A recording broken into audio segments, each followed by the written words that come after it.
Today, we're going to talk about the sports card market, whether it's in a decline and whether or not you guys should be scared or shaking in your boots is maybe a better way to talk about it.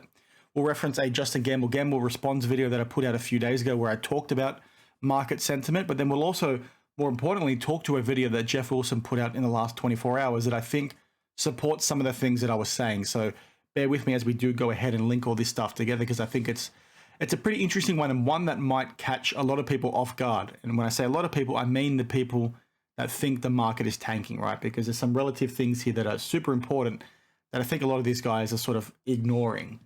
Now, the video I'm referencing when it comes to Justin Gamble is this one over here, where I gave a response to his response on the whole repack situation. And one of the things that I took umbrage to within his response was his constant commentary about how the market is really poor right now and it's difficult, and essentially cards aren't moving, comps are down, all that sort of thing. And I sort of mentioned in my video, it sounded a bit strange the way he was talking about it, because he was talking about this really poor sentiment within the hobby and this really huge decline in price coming in only a space of a few months. And to me, I wasn't really seeing that, right? I haven't seen it when I look at social media, when I look at eBay, when I look at card shows locally and via card show vlogs in America. I'm still seeing cards get sold left, right, and center. You know, prices might be down overall, sure, but the volume of transactions still seems to be there, and that's why I was sort of caught off guard when he was talking about the things that he was. Like, obviously, we're in a position now where people can't flip cards maybe as quickly as they used to when it comes to, you know, crap cards or prospecting or very big speculatory cards. But the volume for PCers and collectors still seems to be there. When you're looking at card shows they're looking at participation numbers that are probably the best they've ever been. So I found it a bit odd in that video for Justin to phrase it the way he did, which is also why I asked the question in that video, was I off or on the money or not with my statement that the market is strong, the market's okay, yes, prices are down, but people are still out there buying and selling. And about 70% of the comments were supportive towards me, 30% agreed with Justin's thoughts on that as well. And I thought that was pretty interesting. One other thing before we get to Jeff's video that I found very interesting is that one of Justin's business partners responded to my comments, and he said, well, Daniel, the reason why Justin is saying this and the reason why I'm saying this is because repackers can no longer buy the cards like they used to, right? This guy basically literally said they were previously buying cards for 60% of comps, but now they can't do that anymore, so repackers have to pay 90 to 100%. And in my mind, that squashes your argument that the market is weak, right? Because if the market was weak, people wouldn't be holding on to those cards, because people now forcing repackers to pay 90% of comps means that they think they can get more money elsewhere, right? Typically in a market where you've got people scared about, you know, trying to get price back and all that sort of stuff, or scared about making losses, they're going to dump things as quickly as possible. The fact that you've got repackers having to pay more, according to Joe Gamble, I think is who it was that replied in my comments, or Justin himself, the fact you've got these guys having to pay more tells you the market's maybe in a better position than it has been previously. And one of the things that I found very strange was the way they framed the market coming down, right? I know this is focusing again on Justin, but I'm talking about people in general here. People are basically saying, well, since the National, prices have come down, the market's turning to shit, the hobby's turning to shit, you guys need to sort of run away and leave. But in my mind, having been a collector my whole life, specifically buying into hobby boxes since at least 2013, this is something that we see year on year. And if you check the comments on my videos where I've asked this question before, season collectors are saying the same sort of thing. They talk about having, you know, the National, you get it right up into the National, post-National, you get a bit of a bump into the NFL season starting, and then you see things start to decline before it picks up again in the new year to then mirror what it just did at the National.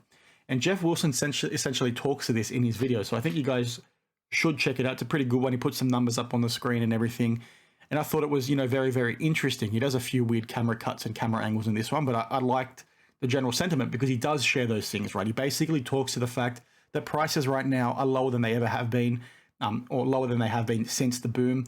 They're down across the board, year on year, all that sort of stuff.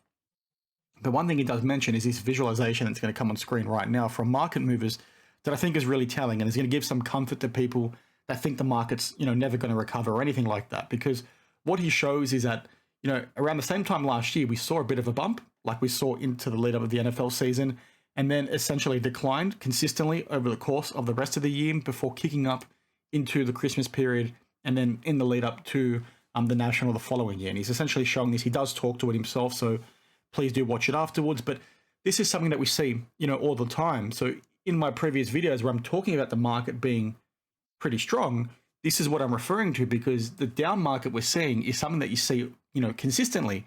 And if you check the comments here, it's the same sort of thing.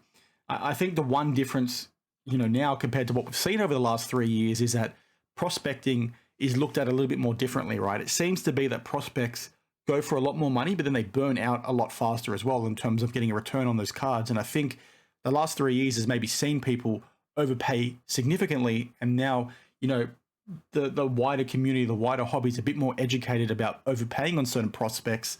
So they're less inclined to do so, which means that the guys that are only known to buy and sell cards that way are the ones being impacted the most, because the hobby's learned a lot of harsh lessons, especially, all the new people that came in over the last 3 to 4 years. So when I see the market talk about declining and all that sort of stuff, I definitely agree with that camp. But for the most part, I think it's in a really good spot. The fact that this sort of stuff is cyclical is a good thing, right? And it shows that, okay, what we're seeing right now, it's going to get a little bit better. It's going to keep happening over and over again. You just need to keep one thing in mind, and that's the way you go about buying and selling your cards, right? It doesn't matter whether the market is up or down. If you're in the market, you're going to be in the market, right? It doesn't matter. It doesn't matter. Yeah, you're going to be spending less money or more money. Maybe you can buy more cards now than you could before. But if you're buying and selling, it doesn't matter if the market's up here or down here, right? You go watch, watch dealers talk about this sort of stuff all the time when they talk about, okay, whether the market's really hot or really low, their margin is the same, right? They're still making 10 to 20% a watch that they're selling. And you see that with collectors in this space too. Okay, yes, things are up, things are down, but you can still buy and sell, especially between collectors. So yeah, the margins might be smaller or slightly, or might take a little bit longer to sell something, but you got to do it, right? Okay, you might make a loss on things you've held for the last few years, but if you're buying and selling today, you're not really going to make a loss, right? Because your margins stay within the range of which you're buying and all that sort of stuff. So that's what I'm talking about when I'm saying the market is in a good spot, right? And people shouldn't really be, scared. This is a good time to buy, as I've said before, if you're a collector. Many others are saying the same sort of thing. You check out social media. There's so many collectors out there that are getting excited about the fact that they can buy, certain cards again. I just think the hobby's become a lot more educated, and they're not making as many dumb mistakes as they have been previously. And I just think it's a good thing to sort of happen, right? It's a good thing to sort of see people become more educated.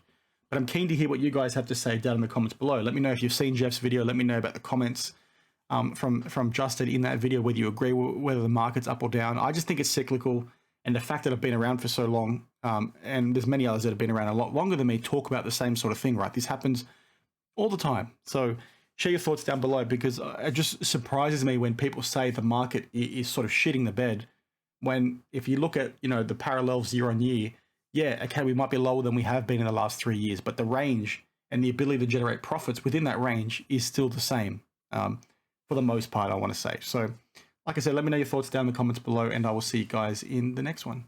Cheers.